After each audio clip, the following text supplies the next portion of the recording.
அனைவருக்கும் வணக்கம். நம்முடைய அக்னி பிசிக்ஸ் பயோடன் அப்படிங்கிற இந்த காணொளி சேனல்ல இன்றைக்கு நம்ம பருப்பொருளின் பண்புகள், ஆங்கிலத்துல ப்ராப்பர்ட்டிஸ் ஆஃப் மேட்டர் அப்படிங்கிற பாடத்திலிருந்து ஒரு மல்டிபிள் சாய்ஸ் கொஸ்டின் பார்க்க போகிறோம். என்ன கேள்வி சார்? ஒரே பொருளால் ஆன 3 கம்பிகளின் பளு நீட்சி வரைபடம் படத்தில் காட்டப்பட்டுள்ளது. கீழ்கண்டவற்றுள் தடிமனான கம்பி எது? கம்பி 1, கம்பி 2, கம்பி 3 அனைத்தும் ஒரே தடிமன் கொண்டவை என்று 4 தெரிவுகள், 4 ஆப்ஷன்ஸ் கொடுத்திருக்கிறாங்க. பளு நீட்சின்னு என்ன சார் அர்த்தம்? பளுன்னா ஆங்கிலத்துல லோடுன்னு அர்த்தம், நீட்சின்னா ஆங்கிலத்துல எலாங்கேஷன் வச்சிருக்கோம். அதாவது நம்ம ஒரு வயர் நீளமான கம்பி இருக்கு, அதுல ஒரு வெயிட்டை கட்டி தொங்க விட்டுன்னு சொன்னா, அதை லோடு அப்ளை பண்ணி சொன்னா அது கொஞ்சம் கொஞ்சமா நீளம் அதிகரிக்கும். வெயிட்டை எடுத்துட்டோம்னா திரும்ப ஒரே ஒரு பழைய நீளத்துக்கு போயிடும். இதைத்தான் நீட்சியல் அப்படிங்கிறது நம்ம பார்க்கலாம். சரி, இப்போ இதுல அந்த நீட்சி அப்படிங்கிறது தான் எலாங்கேஷன் கொடுத்துருக்கிறோம், அது எக்ஸ்எச்எல் எடுத்துருக்கிறோம். நம்ம கொடுக்கக்கூடிய பளு எத்தனை வெயிட், 5 கிலோவா 2 கிலோவா, அதை ஒய்எச்எல் நம்ம எழுதியிருக்கோம். 3 வயர்களுமே ஒரே பொருளினால் ஆனது, அப்ப எல்லாவற்றுக்குமே யங் குணகம் ஒரே மாதிரியாக இருக்கும். சரியா? சரி, நமக்கு யங் குணகத்துக்கு ஒரு ஃபார்முலா இருக்கு. y = தகைவு பை நீட்சி தீர்வு. நீட்சி தகைவு சொன்னா தகைவுன்னு சொன்னா கூட பரவாயில்ல. தகைவுக்கு ஃபார்முலா என்ன சார்? தகைவுனாலே என்னது? ஃபோர்ஸ் பை யூனிட் ஏரியா, ஓரலகு பரப்பில் செயல்படும் விசை. அப்ப அதனால தகைவு எப்படி எழுதலாம்? F டிவைடட் பை A என்று எழுதலாம். அதுக்கப்புறம் டிவைடட் பை நீட்சி தீர்வு. நீட்சி தீர்வுன்னா என்ன சார் அர்த்தம்? இன்க்ரீஸ் இன் லென்த் அல்லது சேஞ்ச் இன் லென்த், நீள மாற்றம் பை அதனுடைய நீளம், ஒரிஜினல் நீளம். அப்ப delta L by L. Delta L என்பது நீள மாறுபாடு, எல் என்பது அந்த கம்பியினுடைய பழுவெல்லாம் தொங்க விடுறதுக்கு முன்னாடி இருக்கக்கூடிய நீளம்.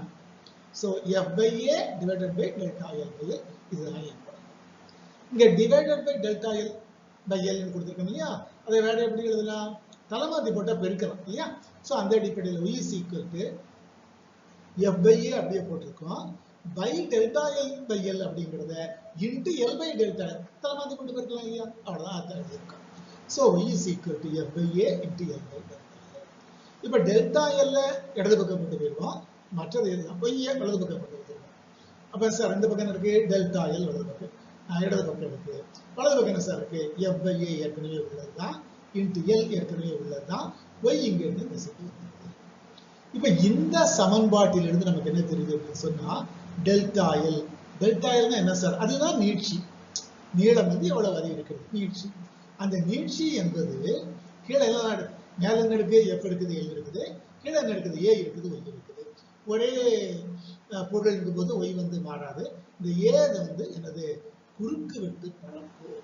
அப்ப டெல்டா எல் என்பது குறுக்கு வெட்டு பரப்பிற்கு எதிர் விகிதத்தில், எதிர் தகவில் என்று சொன்னால்தான் இருக்கும் என்பது. சரி, இந்த ஏக்கு என்ன சார் ஃபார்முலா? ஒண்ணுமே இல்லை. ஒரு கம்பி அப்படின்னு சொன்னா அதனுடைய முகப்பு வட்ட வடிவமாக இருக்கும். அப்ப அந்த குறுக்கு வெட்டு பரப்பு என்பது πr². அப்ப இருக்கு என்ன சார் தெரியுது? எந்த பொருளுக்கு டெல்டா எல் குறைவாக இருக்கிறதோ அந்த பொருளுக்கு πr² அதிகமாக இருக்கும். இந்த படத்தை பார்த்தீங்கன்னு சொன்னா எந்த பொருளுக்கு? இந்த 1வது வயருக்கு பாத்தீங்கன்னா நீட்சி மிக குறைவு, அதானே? இதான் நீட்சிக்கு கொடுக்கல. 2வது வயருக்கு அதோட அதிகம், 3வது வயருக்கு அது இல்லையா? அப்போ 1வது வயருக்கு நீட்சி ரொம்ப குறைவாக இருக்கிறது, அதனால கேபிட்டல் A அதிகமாக இருக்கும், அதனால πr² அதிகமாக இருக்கும், அதனால R மதிப்பு அதிகமாக இருக்கும். R மதிப்பு அதிகம்னாலே என்ன அர்த்தம்? ஆரம் அதிகம்.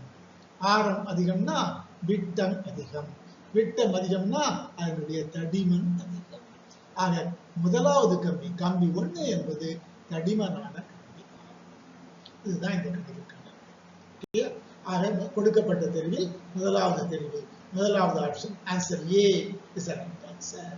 ஓகே, நாம இதே பொருட்களின் பண்புகள் அப்படிங்கிற பாடத்துல வேறு ஒரு கேள்வி அடுத்த காணொளியில் பார்க்கலாம்.